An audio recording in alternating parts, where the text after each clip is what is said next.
அயடிகள் காடவராகோ நாயனார் காஞ்சி தலைநகராக கொண்டு பல்லவ மன்னர்கள் மரபில் வந்தவர் அயடிகள் காடவர் கோன் வறுமை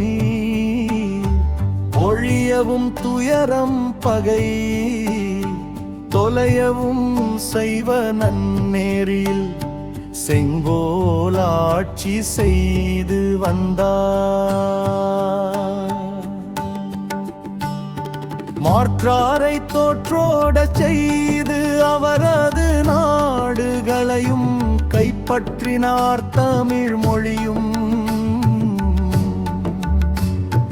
வடமொழியும் தலைத்திடவே தரணி புரிந்தார். நாட்டை ஆண்ட காடவர் கோன் அரசாட்சி என்பது இன்னல் தருவது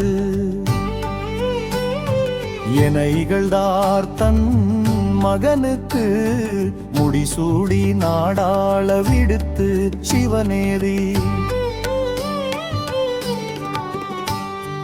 தோன்றி சிறந்து நின்றார் சிவன்.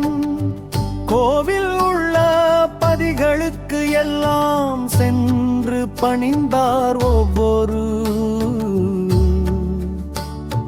பதியிலும் ஒவ்வொரு வெண்பா புனைந்து சூட்டில் இறையனரை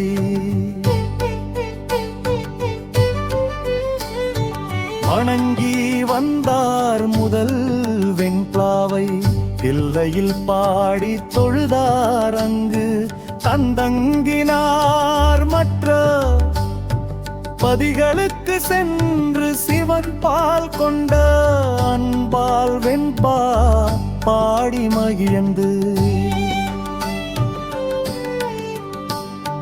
பணிந்தார். சென்ற பதிகளில் சிவ தொண்டாற்றுவதையும்